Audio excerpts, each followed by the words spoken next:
എൻ്റെ പേര് കിരൺ മാത്യു, വീട്ടുപേര് മഞ്ഞക്കുന്നേൽ. ഞാൻ കോട്ടയം ജില്ലയിൽ പാലായ്ക്കടുത്ത് പയപ്പാർ എന്ന സ്ഥലത്താണ് താമസിക്കുന്നത്. ഞാൻ LLB കഴിഞ്ഞു. ഇപ്പം ഡൽഹി സൗത്ത് ഏഷ്യൻ യൂണിവേഴ്സിറ്റിയിൽ ഇൻ്റർനാഷണൽ ലോയിൽ LLM ചെയ്യുകയാണ്. എൻ്റെ വീട്ടിൽ ഞങ്ങളുടെ ചാച്ചനുണ്ട്, പപ്പായുണ്ട്, അമ്മയുണ്ട്, എനിക്കൊരു ചേട്ടനും ചേച്ചിയുമുണ്ട്. എൻ്റെ ചെറുപ്പത്തിലും സ്കൂളിൽ പഠിച്ച കാലഘട്ടത്തിലുമൊക്കെ പരിശുദ്ധ അമ്മയുമായിട്ടുള്ള എൻ്റെ ഒരു ബന്ധം ഞാൻ സ്ഥിരമായി എപ്പോഴും കഴുത്തിൽ കൊന്ത ധരിക്കുമായിരുന്നു. അതുപോലെ ആ സന്ധ്യാപ്രാർത്ഥന ചെല്ലുമായിരുന്നു. ഇത് മാത്രമായിരുന്നു അന്നൊക്കെ എനിക്ക് പരിശുദ്ധ അമ്മയുമായിട്ടുള്ള ബന്ധം. അതിനപ്പുറത്തേക്ക് ഒരു വ്യക്തിപരമായ ബന്ധമൊക്കെ പരിശുദ്ധ അമ്മയോട് വരുന്നത് പിന്നീടാണ്. ഞാൻ സ്കൂളിൽ പഠിക്കുന്ന സമയത്തൊക്കെ പരിശുദ്ധ അമ്മയോട് ബഹുമാനക്കുറവൊന്നുമില്ലായിരുന്നു. മറ്റുള്ള വിശുദ്ധരെ പോലെയൊക്കെ അവരോട് പ്രാർത്ഥിക്കുന്നതൊക്കെ പോലെ അമ്മയുടെ രൂപം കാണുമ്പോഴും അല്ലെങ്കിൽ പള്ളിയിലൊക്കെ അമ്മയുടെ ആ ഗ്രോട്ട കാണുമ്പോൾ എൻ്റെ പ്രാർത്ഥനാ കാര്യങ്ങൾ അല്ലെങ്കിൽ എൻ്റെ നിയോഗങ്ങൾ അതൊക്കെ മാത്രം പറയുന്നേ ചെയ്യുകയേ ഉള്ളായിരുന്നുള്ളൂ. എന്നാൽ കൂടുതലായി ആ പരിശുദ്ധ അമ്മയോടൊക്കെ ചേർന്ന് നിൽക്കുന്നത്, കൂടുതലായി പരിശുദ്ധ അമ്മയെ അടുത്തറിഞ്ഞതൊക്കെ ആ കൊറോണ കാലഘട്ടത്തിലാണ്. ആ കോവിഡിൻ്റെ സമയത്ത് ഞങ്ങളുടെ പാലാ രൂപതയുടെ യൂത്തിൻ്റെ കോർഡിനേറ്ററായ ചേച്ചിയുടെ നേതൃത്വത്തിൽ യുവജനങ്ങൾക്കായിട്ടൊരു ഗ്രൂപ്പ് ഉണ്ടായിരുന്നു. ആ ഗ്രൂപ്പിൽ ചേർന്നതിന് ശേഷമാണ്, ആ ഗ്രൂപ്പിൽ അംഗമായതിനു ശേഷമാണ് ഞാൻ പരിശുദ്ധ അമ്മയെ കൂടുതൽ അടുത്തറിയാനും ആ പ്രാർത്ഥിക്കാനുള്ളൊരു ആഗ്രഹം ശരിക്കും വരുന്നത് അങ്ങനെ ആ യുവജനങ്ങളോട് ചേർന്നുള്ള ആ കൂട്ടായ്മയിൽ നിൽക്കുമ്പോഴാണ്. ഞാൻ പലപ്പോഴും പരിശുദ്ധ അമ്മയെ പറ്റിയുള്ള പല കാര്യങ്ങളുമൊക്കെ TV-യിലും അല്ലെങ്കിൽ വചനപ്രഘോഷണത്തിലൊക്കെ കേട്ടിട്ടുണ്ട്, അമ്മയെപ്പറ്റി അറിഞ്ഞിട്ടുണ്ടെങ്കിലും കൂടുതലായി അമ്മയെപ്പറ്റിയുള്ളൊരു എൻ്റെ ധാരണകളൊക്കെ മാറിയത് ഞാൻ കൂടുതലും ആ ഒരു കൂട്ടായ്മയിലേക്ക് വന്നതിന് ശേഷമാണ്.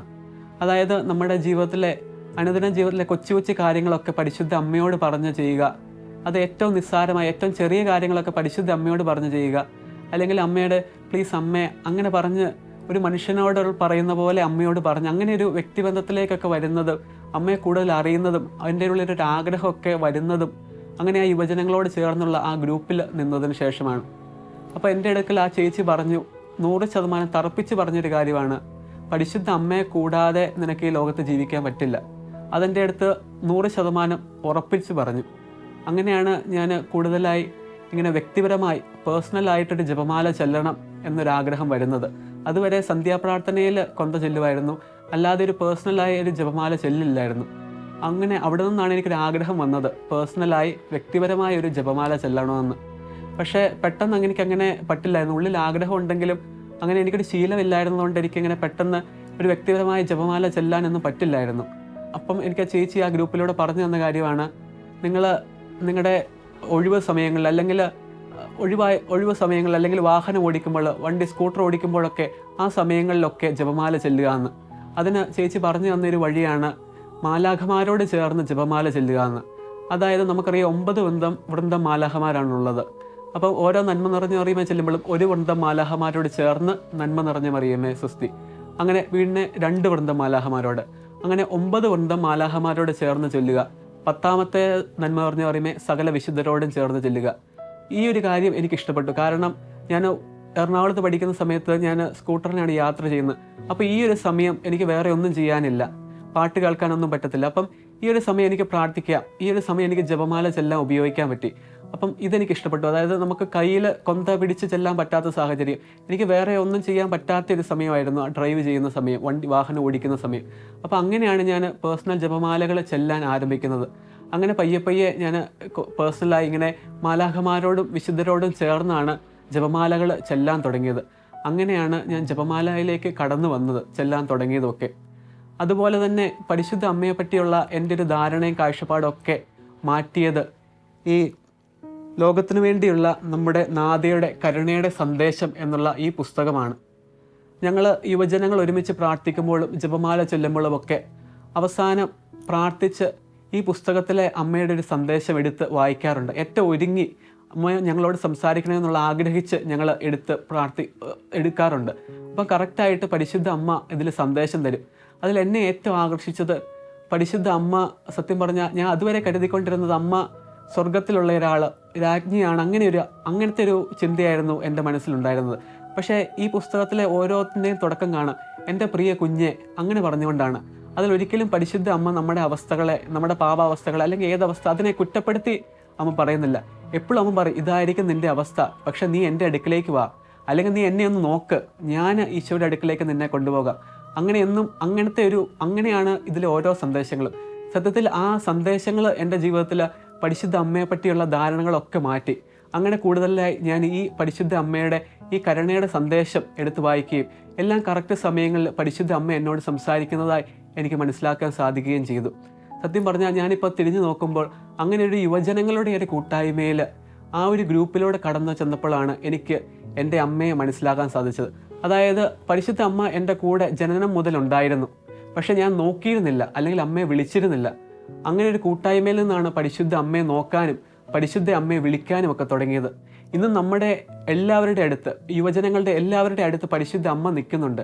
പക്ഷെ പലപ്പോഴും നമുക്ക് നോക്കാൻ പറ്റുന്നില്ല, വിളിക്കാൻ പറ്റുന്നില്ല. സത്യത്തിൽ എനിക്കറിയാം, ഈശോ തന്നെയാണ് എന്നെ പരിശുദ്ധ അമ്മയുടെ അടുക്കൽ കൊണ്ടുവന്ന് എൻ്റെ കൈ പരിശുദ്ധ അമ്മയുടെ കൈ കൊടുത്തത്. കാരണം ഈശോയാണ് മറ്റൊരു വ്യക്തിയിലൂടെ പ്രവർത്തിച്ച്, അത് ഈശോയുടെ സ്നേഹമായിരുന്നു. ഈശോ വേറൊരു വ്യക്തിയിലൂടെ പ്രവർത്തിച്ച് എന്നെ പരിശുദ്ധ അമ്മയുടെ അടുക്കൽ കൊണ്ടുവന്ന് പരിശുദ്ധ അമ്മയുടെ കയ്യിൽ എൻ്റെ കൈ കൊടുത്തു. നമുക്കറിയാം, കുരിശിൽ കിടന്ന് ഈശോ ഇതാ നിൻ്റെ അമ്മ എന്നാ പറഞ്ഞത്. അതുപോലെ ഓരോരുത്തരുടെ അടുത്ത്, എൻ്റെ അടുത്ത് വന്ന് അമ്മയെ എൻ്റെ കൈ അമ്മയുടെ കൊടുത്ത് എന്നോട് പറഞ്ഞു, ഇതാ നിൻ്റെ അമ്മ. അപ്പോൾ ഇന്ന് നമ്മുടെ എല്ലാവരുടെയും അടുത്ത് ഇതുപോലെ ദൈവം, ഈശോ ഓരോ ദൂതന്മാരെ അയക്കുന്നുണ്ട്. പലപ്പോഴും നമുക്കത് മനസ്സിലാകുന്നില്ല. അങ്ങനെ നമ്മൾ മനസ്സിലാക്കി കഴിയുമ്പോൾ നമുക്കറിയാം നമ്മുടെ കൂടെ, നമ്മുടെ അടുത്ത് പരിശുദ്ധ അമ്മയുണ്ട്. നമ്മൾ പക്ഷേ ഒന്ന് നോക്കണം, പരിശുദ്ധ അമ്മയൊന്ന് വിളിക്കണം. അത്രമാത്രം ചെയ്താൽ മതി. പരിശുദ്ധ അമ്മ നമ്മുടെ കൂടെ ഉണ്ടാവും. ദിവസത്തിലെ എല്ലാ കാര്യങ്ങളുമൊക്കെ പരിശുദ്ധ അമ്മയോട്, ഏറ്റവും കുഞ്ഞു കാര്യങ്ങളുമൊക്കെ പരിശുദ്ധ അമ്മയോട് ചേർന്ന്, നമുക്ക് യോഗ്യതക്കുറവൊക്കെ ഉണ്ടാകും, പക്ഷേ എല്ലാ യോഗ്യതയുള്ള ആ പരിശുദ്ധ അമ്മയോട് ചേർന്ന് എല്ലാ കാര്യങ്ങളും നമുക്ക് ചെയ്യാൻ സാധിക്കും.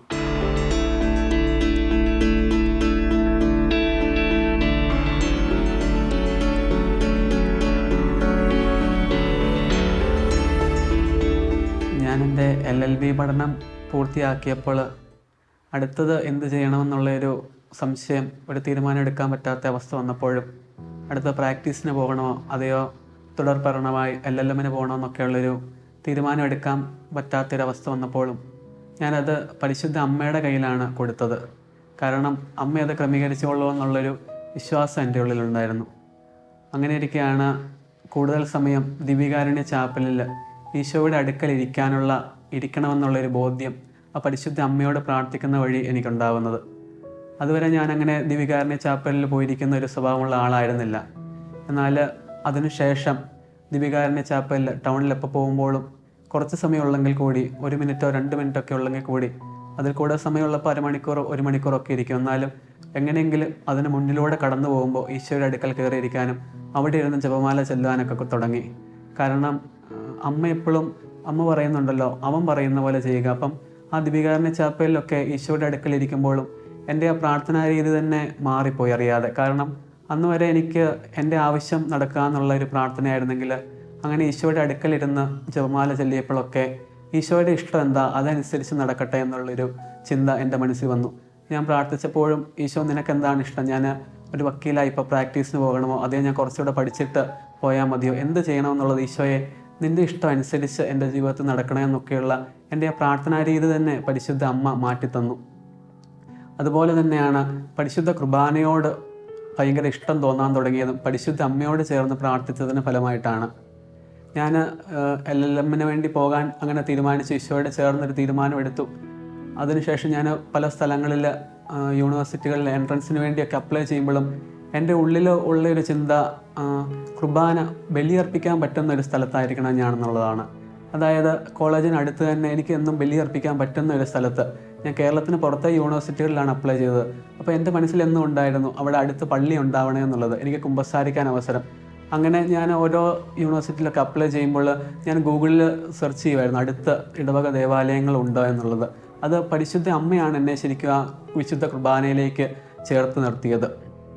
ഞാനങ്ങനെ എൻട്രൻസുകൾക്ക് എക്സാമുകൾ എഴുതാൻ പോകുമ്പോഴൊക്കെ ജപമാല ചൊല്ലി പ്രാർത്ഥിക്കുകയും, അവിടെ എക്സാം ഹാളിൽ കയറിയാൽ പിന്നെ ഒരു ജപമാലയും കൂടെ ചെല്ലും. കൂടുതൽ അവിടെ പഠിച്ച കാര്യങ്ങൾ റിവൈൻഡ് ചെയ്യാതെ ഞാൻ കൂടുതലും ജപമാല ചെല്ലുകയാണ് ചെയ്തത്. അങ്ങനെ വളരെ അത്ഭുതകരമായി പരിശുദ്ധ അമ്മ എനിക്ക് ഡൽഹി സൗത്ത് ഏഷ്യൻ യൂണിവേഴ്സിറ്റിയിൽ ഞാൻ ആഗ്രഹിച്ച കോഴ്സിൽ ഇൻ്റർനാഷണൽ ലോയിൽ എനിക്ക് അഡ്മിഷൻ നേടിത്തന്നു. അതും വളരെ അത്ഭുതകരമായി ആ ഒരു വർഷം മാത്രം അവിടെ ബാച്ചിൽ കുട്ടികളുടെ എണ്ണം കൂട്ടുകയും അങ്ങനെയാണ് എനിക്ക് അവിടെ അഡ്മിഷൻ ലഭിക്കുകയും ചെയ്തത്. അങ്ങനെ ഞാൻ അവിടെ ഡൽഹിയിൽ ചെന്നപ്പോഴും എൻ്റെ ഉള്ളിൽ ഈ ഒരു ആഗ്രഹം, അതായത് പരിശുദ്ധ കുർബാനയിൽ പങ്കെടുക്കണം. ഞാൻ അടുത്ത പള്ളികളുണ്ടെന്നുള്ളത് ഞാൻ കണ്ടെത്തി. പിന്നെ ഞാൻ പരിശുദ്ധ അമ്മയുടെ അടുക്കൽ സമർപ്പിച്ചു. എനിക്ക് അവിടെ പോകാനുള്ള വഴികളും നീ തന്നെ ക്രമീകരിച്ച് തരണം, പരിശുദ്ധ അമ്മ തന്നെ അതും ക്രമീകരിച്ച് തരണമെന്ന് കരുതി അമ്മയുടെ അടുക്കൽ ആ ആവശ്യം ഞാൻ സമർപ്പിച്ചു. അങ്ങനെ ഞാൻ എത്തിയ 2-ാം ദിവസം ഞായറാഴ്ചകളിൽ ഞാൻ തന്നെ ടാക്സി വിളിച്ച് പോയി. എന്നാലും എനിക്ക് എല്ലാ ദിവസവും ആ കുർബാനയിൽ സംബന്ധിക്കണമെന്നുള്ളൊരു ബോധ്യം, ആ ഒരു ചിന്ത, അതായത് നീ എന്ത് വില കൊടുത്തും എല്ലാ ദിവസവും പരിശുദ്ധ കുർബാന ഒരിക്കലും മുടക്കരുത്. പ്രത്യേകിച്ച് ഞാൻ നാട്ടിൽ നിന്ന് അകന്നിരിക്കുമ്പോൾ, ദൂരെ ആയിരിക്കുമ്പോൾ ആ പരിശുദ്ധ കുർബാനയോട് ചേർന്ന് നിന്നില്ലെങ്കിൽ വീണു പോകുമെന്നുള്ളൊരു ചിന്ത പരിശുദ്ധ അമ്മയാണ് എനിക്ക് തന്നത്.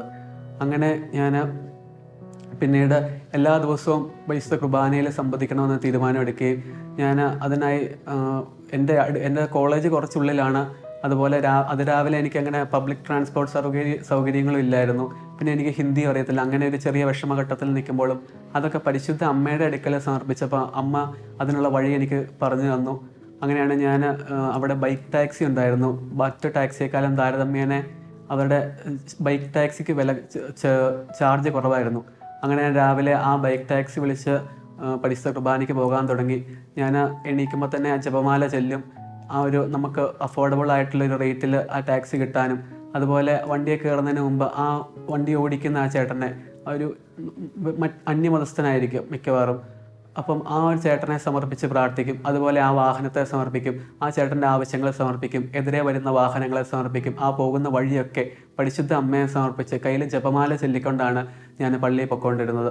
അതുപോലെ ഞായറാഴ്ചകളിൽ ഞാൻ ബാക്കിയുള്ളവരെ, മറ്റുള്ള യൂണിവേഴ്സിറ്റിയിലെ ബാക്കിയുള്ള കുട്ടികളെ, വേറെ രാജ്യത്തു നിന്നുള്ള കുട്ടികളൊക്കെ ഉണ്ട്, അപ്പോൾ അവരോടൊക്കെ ചേർന്ന് ശനിയാഴ്ച രാത്രി തന്നെ എല്ലാവർക്കും മെസ്സേജ് അയക്കും. ഞങ്ങൾ ഒരുമിച്ച് നാളെ എപ്പോഴത്തെ കുർബാനയ്ക്ക് പോകണം, ഏത് പള്ളിയിൽ പോകണമെന്നൊക്കെയുള്ള ഒരുമിച്ച് തീരുമാനിച്ച് ഞായറാഴ്ച ഞങ്ങളെല്ലാവരും ഒരുമിച്ചായിരുന്നു അങ്ങനെ പള്ളിയിൽ പൊയ്ക്കൊണ്ടിരുന്നത്. അങ്ങനെ പരിശുദ്ധ അമ്മയാണ് എന്നെ ശരിക്കും ആ കുർബാനയോട് ചേർത്ത് നിർത്തിക്കൊണ്ടിരുന്നത്. അതുപോലെ തന്നെ ഞാൻ നാട്ടിലായിരുന്ന സമയത്ത് മാതാവിനെ കൂടുതൽ അറിഞ്ഞപ്പോഴാണ് എനിക്ക് ശരിക്കും ആ വചനത്തോടുള്ള താല്പര്യമൊക്കെ വന്നത്.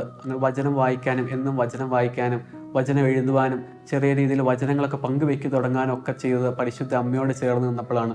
അതുപോലെ മധ്യസ്ഥ പ്രാർത്ഥനകളൊക്കെ സ്വയമായി ചെല്ലാനൊക്കെയുള്ള ഒരു കൃപ തന്നത് പരിശുദ്ധ അമ്മയോട് ചേർന്ന് പ്രാർത്ഥിച്ചപ്പോഴാണ്.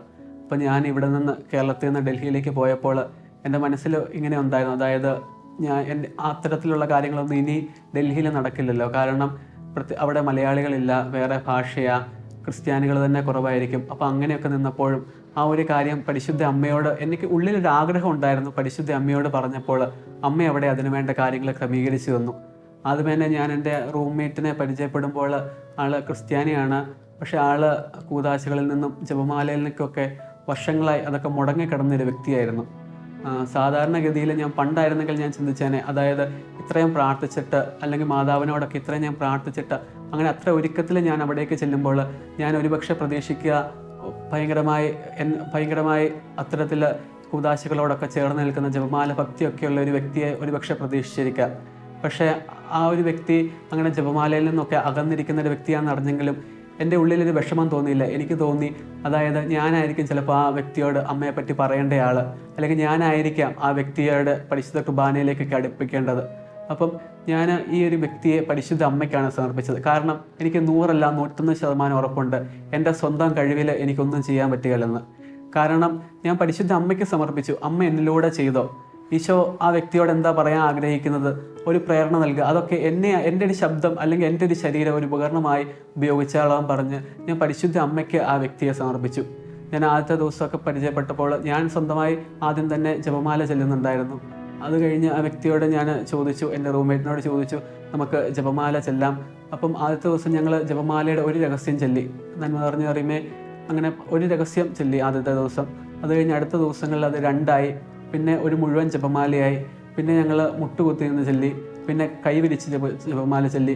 അങ്ങനെ ഒരു 3-4 ആഴ്ചക്കുള്ളിൽ തന്നെ ഞങ്ങൾ 2 പേരും ഒരുമിച്ച് എല്ലാ ദിവസവും വൈകിട്ട് കരങ്ങൾ ഉയർത്തി മുട്ടുകുത്തി ആ ഈശോയുടെ മാതാവിൻ്റെ രൂപത്തിന് മുമ്പിൽ ഏറ്റവും മനോഹരമായി ഞങ്ങൾ ക്രമീകരിച്ചിട്ടുണ്ട്. അവിടെ തിരുഹൃദയത്തിൻ്റെ രൂപമുണ്ട്, കുരിശുണ്ട്, മാതാവുണ്ട്, ബൈബിളുണ്ട്. അങ്ങനെ അവിടെ നിന്ന് ഞങ്ങൾ ഒരുമിച്ച് എല്ലാ ദിവസവും വൈകിട്ട് ജപമാല ചെല്ലാൻ സാധിച്ചു. ഇതിൽ എനിക്കറിയാം, ഇത് 100% പരിശുദ്ധ അമ്മയാണ് അവിടെ ഇടപെട്ടത്. കാരണം എന്നിലൂടെ ഒരിക്കലും സാധിക്കില്ല ആ ഒരു വ്യക്തിയിലേക്ക് ഈശോയെ കൊടുക്കാനൊക്കെ. അത് പരിശുദ്ധ അമ്മയ്ക്ക് സമർപ്പിച്ചപ്പോൾ അമ്മ ആ വ്യക്തിയെ ഏറ്റെടുക്കുകയും ഈശോയിലേക്ക് കൊണ്ടുവരികയൊക്കെ ചെയ്തു. അതുപോലെ തന്നെ മാതാവിൻ്റെ തിരുനാളുള്ള ദിവസങ്ങളിൽ മറ്റുള്ളവരും ബാക്കിയുള്ള കുട്ടികളൊക്കെ ഞങ്ങളുടെ റൂമിലേക്ക് ഒരുമിച്ച് വരികയും ഞങ്ങൾ ഒരുമിച്ച് ജപമാല ചെല്ലുകയും ഒരുമിച്ച് ബൈബിൾ വായിക്കുകയും മാതാവിൻ്റെ പാട്ടൊക്കെ അവിടെ ഇടുകയൊക്കെ ചെയ്യുന്ന ഒരു ഭയങ്കര സന്തോഷത്തിൻ്റെ ദിവസങ്ങളാണ്.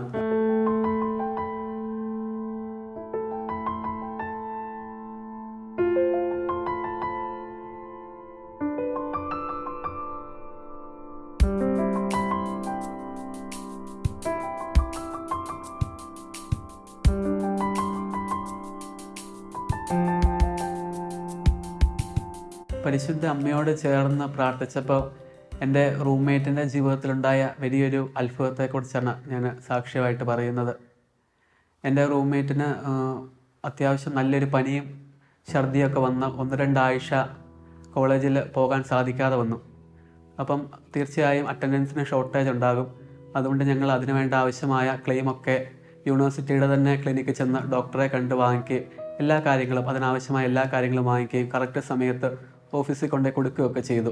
എന്നാൽ കുറച്ച് നാൾ കഴിഞ്ഞ് പരീക്ഷ തുടങ്ങുന്നതിന് ഏകദേശം 2 ദിവസത്തിന് മുമ്പ് ഞങ്ങൾ ഓഫീസിൽ നിന്ന് അറിഞ്ഞു, അതായത് ഒരു വിഷയത്തിന് മാത്രം ഈ ഒരു ക്ലെയിം സ്വീകരിക്കാൻ സാധിക്കില്ല എന്ന്. കാരണം ആ ഒരു വിഷയത്തിന് ഓൾറെഡി ക്ലാസ്സുകൾ കുറവാണ്. അപ്പം പരീക്ഷയും 2 ദിവസത്തിനുള്ളിൽ തുടങ്ങുകയും ചെയ്യുകയാണ്. അപ്പോൾ ഞങ്ങൾ എന്ത് ചെയ്യണമെന്ന് ചോദിച്ചപ്പോൾ ഓഫീസിൽ നിന്ന് പറഞ്ഞു, ഡിപ്പാർട്ട്മെൻറ്റിൻ്റെ ഹെഡ് ഡീൻ്റെ അടുത്ത് ചെന്ന് സംസാരിക്കുക എന്ന് പറഞ്ഞു. അങ്ങനെ ഞങ്ങൾ ഡീൻ്റെ അടുത്ത് ചെന്ന് പറഞ്ഞു. അപ്പം ആൾ പറഞ്ഞു, നിങ്ങളൊരു ലെറ്റർ തരിക എന്ന് പറഞ്ഞു. അങ്ങനെ ഞങ്ങൾ അന്ന് ഈ ഒരു ആവശ്യം എഴുതി ഒരു ലെറ്റർ ഡീന് കൊടുത്തു. എന്നിട്ട് അന്ന് വൈകിട്ട് ഞങ്ങൾ വന്നപ്പോൾ ഞാൻ ഇവിടെ നിന്ന് പോയപ്പോഴേ ഞങ്ങളുടെ കൂടെയുള്ള കുട്ടികളൊക്കെ കല്ല് നിരത്തി പ്രാർത്ഥിക്കുന്ന കാര്യം ഞാൻ കേട്ടിട്ടുണ്ട്. അവരുടെ ജീവിതത്തിൽ ഒരുപാട് അത്ഭുതങ്ങളൊക്കെ ഉണ്ടാകുന്ന കാര്യങ്ങൾ ഞാൻ കേട്ടിട്ടുണ്ട്. അപ്പോൾ ഞാനും ഇവിടെ ഡൽഹിയിൽ എത്തിയപ്പോൾ കല്ലുകൾ പിറക്കി വെച്ചിരുന്നു. എന്നാലും ഞാൻ അതുവരെ ഉപയോഗിച്ചിരുന്നില്ല. പക്ഷേ ഇങ്ങനെ ഒരു ആവശ്യം വന്നപ്പോൾ എനിക്ക് പെട്ടെന്ന് ആ കല്ലുകൾ നിരത്തി പ്രാർത്ഥിക്കാൻ വേണ്ടി ഒരു പ്രചോദനം ഉണ്ടായി. മാതാവിൻ്റെ അടുത്ത് കല്ല് നിരത്തി കൈകൾ പിടിച്ച് പ്രാർത്ഥിക്കണമെന്ന്, അതായത് എൻ്റെ കാര്യമല്ല, എൻ്റെ റൂംമേറ്റിൻ്റെ ജീവിതത്തിൽ ഇടപെടണമേ എന്ന് അങ്ങനെ പ്രാർത്ഥിക്കാൻ എനിക്കൊരു പ്രചോദനം ഉണ്ടാവുകയും ഞാനങ്ങനെ കല്ല് നിരത്തി കൈ വിരിച്ച് പ്രാർത്ഥിച്ചു. ഇത് കണ്ട് എൻ്റെ റൂംമേറ്റും പറഞ്ഞു ഞാനും കല്ല് നിരത്തി പ്രാർത്ഥിക്കാമെന്ന്. ഞാൻ റൂംമേറ്റിനോട് അങ്ങനെ പറഞ്ഞിരുന്നില്ല, പക്ഷെ ഞാൻ അങ്ങനെ പ്രാർത്ഥിക്കുന്ന കണ്ടപ്പോൾ ആളും കല്ല് നിരത്തി കൈ വിരിച്ച് പ്രാർത്ഥിച്ചു. അങ്ങനെ ഞങ്ങൾ പ്രാർത്ഥിച്ചു. പിറ്റേ ദിവസം ഞങ്ങൾ ഓഫീസിൽ ചെല്ലുമ്പോൾ ഞങ്ങൾ അറിഞ്ഞു ഡീൻ ഞങ്ങൾ കൊടുത്ത ആപ്ലിക്കേഷൻ ഓൾറെഡി റിജക്റ്റ് ചെയ്തു എന്നറിഞ്ഞു. അപ്പം എൻ്റെ റൂംമേറ്റിന് ഒരു വിഷമമായി, ടെൻഷനായി. കാരണം അടുത്ത ദിവസം പരീക്ഷ തുടങ്ങാനിരിക്കുക. പക്ഷേ എന്നെ സംബന്ധിച്ച് അങ്ങനെ ഒരു ടെൻഷനില്ലായിരുന്നു. കാരണം വചനത്തിൽ പറയുന്നുണ്ട് ദൈവത്തിനൊന്നും അസാധ്യമല്ല. അതുപോലെ തന്നെ പരിശുദ്ധ അമ്മയുടെ അടുത്ത് നമ്മൾ വില കൊടുത്ത് പ്രാർത്ഥിക്കുമ്പോൾ പരിശുദ്ധ അമ്മ അതൊരിക്കലും നിരസിക്കില്ല. എനിക്ക് നല്ല വിശ്വാസം ഉണ്ടായിരുന്നു. അപ്പം ഞങ്ങൾ അന്ന് തന്നെ വീണ്ടും ഒരു ആപ്ലിക്കേഷനും കൂടെ ഇതേ ഡീൻ്റെ അടുത്ത് വീണ്ടും ഒരു ആപ്ലിക്കേഷനും കൂടെ കൊടുത്തു. വീണ്ടും അന്ന് വൈകുന്നേരം ഞങ്ങൾ റൂമിൽ വന്നു. പതിവ് പോലെ ഞങ്ങൾ കല്ല് നിരത്തി തന്നെ ഞങ്ങൾ 2 പേരും ജപമാല ചൊല്ലി പ്രാർത്ഥിക്കുകയും വചനം പറഞ്ഞ് പ്രാർത്ഥിക്കുകയും ചെയ്തു.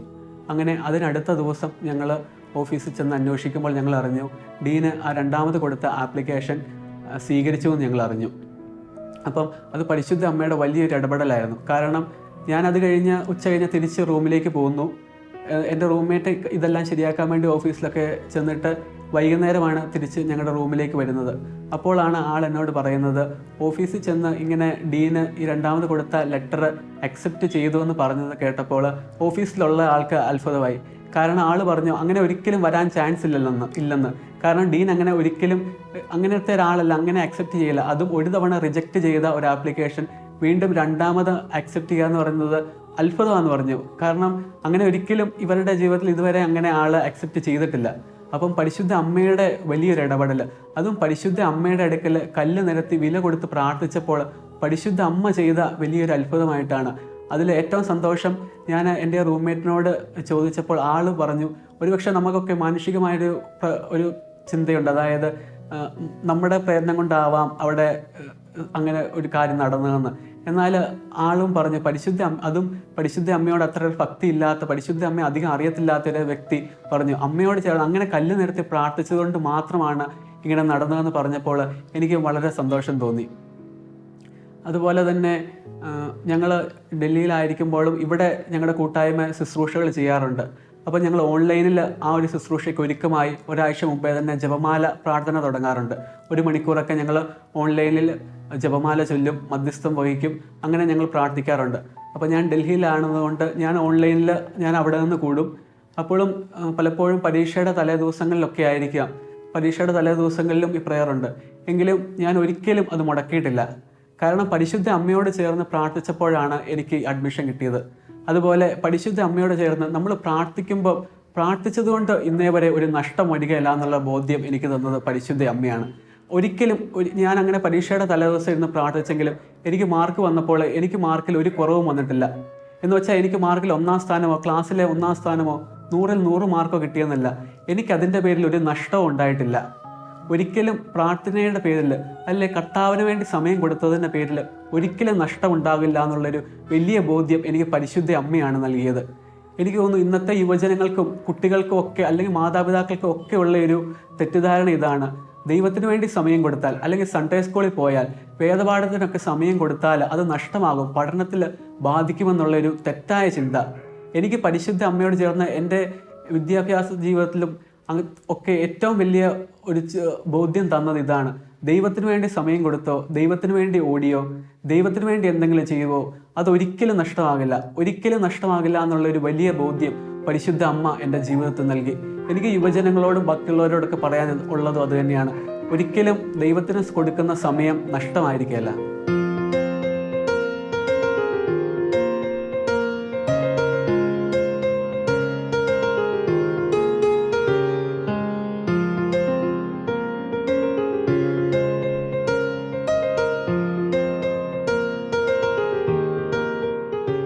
പരിശുദ്ധ അമ്മയോട് ചേർന്ന് ജപമാല ചൊല്ലി പ്രാർത്ഥിച്ചപ്പോൾ പരിശുദ്ധ അമ്മ എന്നെ ആ ശുശ്രൂഷ മേഖലയിലും വളർത്തിക്കൊണ്ടിരിക്കുകയായിരുന്നു. എനിക്ക് ലോകത്തിൻ്റെതായ കാര്യങ്ങളൊക്കെ പറയാൻ ധൈര്യം ഉണ്ടായിരുന്നു, അതിനൊരു യാതൊരു കുഴപ്പമില്ലായിരുന്നു. പക്ഷേ ദൈവത്തിൻ്റെ കാര്യം അല്ലെങ്കിൽ വചനം പങ്കുവയ്ക്കുക, മറ്റുള്ളവരെ ഈശോയ്ക്കൊക്കെ കൊടുക്കുക, അതെന്നെക്കൊണ്ട് എൻ്റെ കഴിവുകൊണ്ട് പറ്റുന്ന കാര്യമല്ലായിരുന്നു. അതിന് എന്നെ പ്രാപ്തനാക്കിയത് പരിശുദ്ധ അമ്മയാണ്. ആ പരിശുദ്ധ അമ്മയിലൂടെ ഈശോയിൽ നിന്നുള്ള ആ കൃപ എനിക്ക് ലഭിച്ചപ്പോഴാണ് വചനം കൂടുതൽ അറിയാനും അതുപോലെ വചനം പങ്കുവെക്കുവാനും മറ്റുള്ളവർക്ക് ഈശോയെ കൊടുക്കുവാനും ഒക്കെ എനിക്ക് സാധിച്ചത്. ഞങ്ങളുടെ ഇടവകയിൽ, മുണ്ടാങ്കൽ ഇടവകയിൽ എല്ലാ വെള്ളിയാഴ്ചകളിലും ഒരു കൊച്ചു കൂട്ടായ്മയുണ്ട്. രാവിലെ 9:30 മുതൽ ഉച്ചവരെയുള്ള ആ കൂട്ടായ്മ തുടങ്ങുന്നത് തന്നെ പരിശുദ്ധ അമ്മയോട് ചേർന്നുള്ള ജപമാലയിലൂടെയാണ്. ഏകദേശം 1 മണിക്കൂർ നീണ്ടു നിൽക്കുന്ന ആ ജപമാലയിലൂടെയാണ് ഞങ്ങളുടെ ആ കൊച്ചു കൂട്ടായ്മ തുടങ്ങുന്നത്. ഞങ്ങൾ ഈ കൂട്ടായ്മയെ പറ്റി ആരോട് പറയുവാണെങ്കിൽ ആദ്യം പറയുന്ന കാര്യം നിങ്ങൾ ആ തുടക്കത്തിലുള്ള ജപമാലയെ സംബന്ധിക്കണമെന്നാണ്. അങ്ങനെ ആ ജപമാലയിൽ നിന്നാണ് ആ കൂട്ടായ്മ മുഴുവൻ ക്രമീകരിക്കപ്പെടുന്നതും ആ കൂട്ടായ്മയുടെ മുഴുവൻ ശക്തിയും ആ തുടക്കത്തിലെ ആ ജപമാലയിൽ നിന്നാണ്. ഞങ്ങൾ യുവജനങ്ങൾ തന്നെയാണ് അതിന് നേതൃത്വം കൊടുക്കുന്നതും അതിന് വേണ്ട ക്രമീകരണങ്ങളൊക്കെ ചെയ്യുന്നതും. അങ്ങനെ ആ കൂട്ടായ്മയ്ക്ക് തുടക്കത്തിൽ ഞങ്ങൾ വരുമ്പോൾ യുവജനങ്ങളാണ്, ഞങ്ങൾക്ക് കുറവുകളൊക്കെ ഉണ്ട്, ഞങ്ങൾ ആ ജപമാലയിൽ പരിശുദ്ധ അമ്മയുടെ അടുക്കൽ സമർപ്പിക്കും. ഞങ്ങൾക്ക് കുറവുണ്ട്, വിശ്വാസത്തിൻ്റെ കുറവുണ്ട്, എളിമയൊക്കെ കുറവായിരിക്കാം. പക്ഷെ പരിശുദ്ധ അമ്മ, എല്ലാം ഉള്ള പരിശുദ്ധ അമ്മയാണ് ഞങ്ങളെ കൂട്ടുപിടിക്കുന്നത്. പലപ്പോഴും ഞാൻ അമ്മയോട് പ്രാർത്ഥിക്കുമ്പോൾ, ഞങ്ങൾ യുവജനങ്ങൾ ചേർന്ന് അങ്ങനെ കൂട്ടായ്മയെ പ്രാർത്ഥിക്കുമ്പോൾ എപ്പോഴും മനസ്സിൽ കാണുന്നൊരു ചിത്രം ആ സ്ലീഹന്മാരെ ഒഴുക്കുന്ന ആ പരിശുദ്ധ അമ്മയാണ്. സ്ലീഹന്മാർക്ക് ഒരുപാട് കുറവുണ്ടായിരുന്നു പരിശുദ്ധാത്മാവ് അവരിലേക്ക് കടന്നു വരുന്നതിന് മുമ്പ്. അങ്ങനെ ആ കുറവുകളുള്ള ആ സ്ലീഹന്മാരെ ഒരുക്കിയത് പരിശുദ്ധ അമ്മയാണ്. അതുപോലെ ഞങ്ങളെയും ആ കൊച്ചു കൂട്ടായ്മയിലുള്ള ആ എല്ലാ യുവജനങ്ങളെ ഒരുക്കണമെന്ന് ഞങ്ങൾ പരിശുദ്ധ അമ്മയോട് ചേർന്നാണ് പ്രാർത്ഥിക്കുന്നത്. അതുപോലെ ഞങ്ങളുടെ ആ ഇടവക കൂട്ടായ്മയ്ക്ക് ഞങ്ങളുടെ വികാരി അച്ഛൻ്റെ എല്ലാവിധ ആശീർവാദവും ഉണ്ട്. വികാരി അച്ഛൻ്റെ നേതൃത്വത്തിലുള്ള വചന സന്ദേശവും ആരാധനയും ആ കൂട്ടായ്മയിലുണ്ട്. ഞങ്ങളുടെ കൂട്ടായ്മയിലേക്ക് അനേക യുവജനങ്ങൾ, അത് മുണ്ടാങ്കൽ പരിസരത്തു നിന്ന് മാത്രമല്ല അനേകം ദൂരസ്ഥലങ്ങളിൽ നിന്ന് വരെ ആ ഒരു കൊച്ചു കൂട്ടായ്മയിലേക്ക് ഒരുപാട് യുവജനങ്ങൾ കടന്നു വരുന്നുണ്ട്. പരിശുദ്ധ അമ്മയുടെ അടുക്കൽ ഞങ്ങൾ പ്രാർത്ഥിക്കുമ്പോൾ ഓരോ രഹസ്യം കഴിയുമ്പോഴും ഞങ്ങൾ തന്നെ മധ്യസ്ഥ പ്രാർത്ഥനകൾ നടത്തും. ഓരോരുത്തർക്ക് വേണ്ടി ഞങ്ങൾ പ്രാർത്ഥിക്കും. ആ കൂട്ടായ്മയിൽ കടന്നു വരാൻ ആഗ്രഹിക്കുന്നവരെയും അതിന് സാധിക്കാത്തവരെയൊക്കെ ഞങ്ങൾ ആ ഓരോ രഹസ്യത്തിൻ്റെ ഇടയ്ക്കുള്ള മധ്യസ്ഥ പ്രാർത്ഥനയെ സഭയ്ക്കും. പല സഭയും അത്ഭുതം എന്ന പോലെ വരാൻ സാധിക്കാതിരുന്ന അനേകം പേര് ആ ജപമാലയിൽ ഞങ്ങൾക്ക് അവർക്ക് വേണ്ടി മധ്യസ്ഥ യാചിച്ച് കഴിയുമ്പോൾ അവരൊക്കെ ആ കൂട്ടായ്മയിലേക്ക് കടന്നു വരുന്നു. അതായത് ആ ജപമാലയിൽ ഞങ്ങളെ ആരെയൊക്കെ സമർപ്പിക്കുന്നു അവിടെയാണ് ശരിക്കും ആ മാറ്റം വരുന്നത്. ഞങ്ങളുടെ ഏത് ശുശ്രൂഷയ്ക്കാണെങ്കിലും എല്ലായിടത്തിൻ്റെയും തുടക്കം ജപമാലയാണ്, അതുപോലെ എല്ലാത്തിൻ്റെ അവസാനവും ജപമാലയാണ്. ഒരു ശുശ്രൂഷ നന്നായിട്ട് പോയിട്ടുണ്ടെങ്കിൽ, അല്ലെങ്കിൽ ഒരു ധ്യാനം ഏറ്റവും നന്നായി ക്രമീകരിക്കപ്പെട്ടിട്ടുണ്ടെങ്കിൽ, അല്ലെങ്കിൽ ഞങ്ങളൊരു കൂട്ടായ്മയായിട്ട് ഞങ്ങൾ എവിടെയെങ്കിലും ഒരു ടൂറ് പോയിട്ടുണ്ടെങ്കിൽ എല്ലാത്തിൻ്റെ അവസാനം തിരിച്ചു വന്നു കഴിഞ്ഞാൽ ഞങ്ങൾ അടുത്ത ദിവസം തന്നെ അതിന് നന്ദി സൂചകമായി പരിശുദ്ധ അമ്മയോട് ചേർന്ന് ജപമാല ചൊല്ലി പ്രാർത്ഥിക്കും. അതുപോലെ തന്നെയാണ് ഞങ്ങളുടെ എല്ലാ ജപമാലയുടെ ഇടയിലും ഓരോ രഹസ്യത്തിൻ്റെ ഇടയിലും ഞങ്ങൾ സ്തുതിക്കും. ഞങ്ങൾ സ്തുതിക്കാൻ പഠിക്കുന്നതൊക്കെ പരിശുദ്ധ അമ്മയോട് ചേർന്ന് നിന്നാണ്. അങ്ങനെ അമ്മയോട് ചേർന്ന് നിന്നാണ് സ്തുതിയുടെയും നന്ദിയുടെയും ഒക്കെ ജീവിതം ഞങ്ങൾ പരിശീലിച്ചത്. അതുപോലെ തന്നെ ഞങ്ങളുടെ പാലാ രൂപതയുടെ യൂത്ത് മിനിസ്ട്രിയാണ് YU4C. ഒരുപാട് യുവജനങ്ങൾ കടന്നു വരുന്ന ഒരു മിനിസ്ട്രിയാണ് YU4C. YU4Cയിലൂടെ ഇന്ന് മറ്റനേകം യുവജനങ്ങളിലേക്ക്, പ്രത്യേകിച്ച് യുവജനങ്ങളിലേക്ക് ഞങ്ങൾക്ക് ഈശോയെ കൊടുക്കാൻ സാധിക്കുന്നുണ്ട്.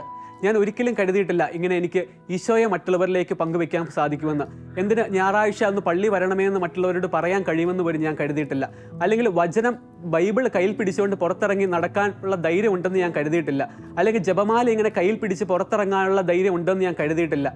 ഇപ്പം എനിക്കിങ്ങനെയൊക്കെ ചെയ്യാൻ സാധിക്കുന്നുണ്ടെങ്കിൽ അതെല്ലാം പരിശുദ്ധ അമ്മയിലൂടെയാണ്. കാരണം നമ്മുടെ മനുഷ്യന് കുറേ കാര്യങ്ങൾ ചെയ്യാം, പക്ഷേ ഇത്തരത്തിലുള്ള കാര്യങ്ങൾ ചെയ്യണമെങ്കിൽ ദൈവത്തിൻ്റെ കൃപ വേണം.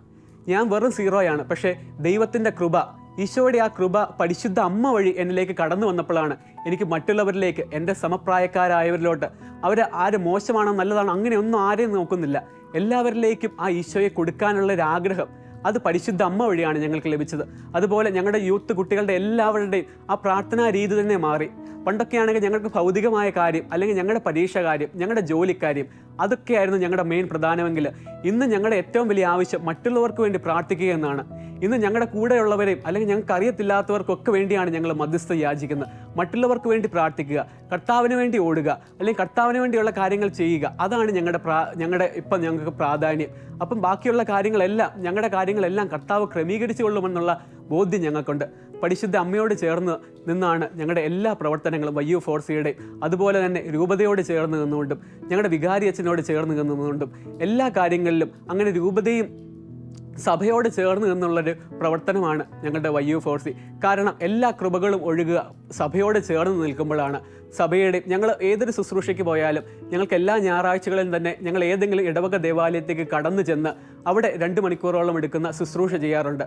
ഈ എല്ലാ ശുശ്രൂഷയിലേക്ക് കടന്നു പോകുമ്പോഴും അതിനു മുമ്പ് ഞങ്ങളുടെ ഇടവക വികാരി അച്ഛൻ്റെ അടുക്കൽ വന്ന് മുട്ടുകുത്തുക നിന്ന് അച്ഛൻ്റെ ആശീർവാദം വാങ്ങിച്ചുകൊണ്ടാണ് ഞങ്ങൾ ഓരോ ശുശ്രൂഷയിലേക്കും കടന്നു പോകുന്നത്. കാരണം ഞങ്ങൾക്കറിയാം, പരിശുദ്ധ അമ്മയിലൂടെ ഞങ്ങൾക്കറിയാം, എല്ലാ കൃപകളും വരുന്നത് ആ സഭയോടും മാതാവിനോടും പരിശുദ്ധ അമ്മയോട് ചേർന്ന് നിൽക്കുമ്പോഴാണ് ഈ കൃപകളൊക്കെ വർഷിക്കപ്പെടുന്നതെന്ന് ഞങ്ങൾക്കറിയാം. ഞാനിപ്പം ഇത്രയൊക്കെ കാര്യങ്ങൾ പറയുമെങ്കിലും അതൊന്നും എൻ്റെ കഴിവല്ല. ഇതിൻ്റെ എല്ലാ അടിസ്ഥാനം ആ ജപമാലയാണ്. ഞങ്ങൾക്ക് ആർക്കും, ഈ യുവജനങ്ങൾക്കും ആർക്കും ഒരു അവകാശമില്ല ഈ കാര്യങ്ങളിലൊന്നും. കാരണം ഇതിൻ്റെ എല്ലാത്തിൻ്റെ അടിസ്ഥാനം, എല്ലാത്തിൻ്റെ ബേസ് 100% പറയാം, അതിൻ്റെ എല്ലാത്തിൻ്റെയും ബേസ് ഈ ചൊല്ലുന്ന ജപമാലയാണ്, പരിശുദ്ധ അമ്മയാണ്. പരിശുദ്ധ അമ്മയെ കൂട്ടുപിടിക്കാതെ ഈ ലോകത്ത് ജീവിക്കാൻ സാധിക്കുകയില്ല. അതിന് 100% ഉറപ്പാണ്. എൻ്റെ ജീവിതത്തിലെ ഏറ്റവും ഞാൻ തിരിച്ചറിഞ്ഞ ഏറ്റവും വലിയ സത്യമാണ്. പരിശുദ്ധ അമ്മയെ കൂടാതെ വിശുദ്ധിയിൽ, പരിശുദ്ധ അമ്മയെ കൂടാതെ മറ്റുള്ളവർക്ക് ഈശോയെ പങ്കുവെക്കാൻ സാധിക്കില്ല. പരിശുദ്ധ അമ്മയെ കൂടാതെ ഈ ലോകത്ത് ജീവിക്കാൻ സാധിക്കുകയില്ല.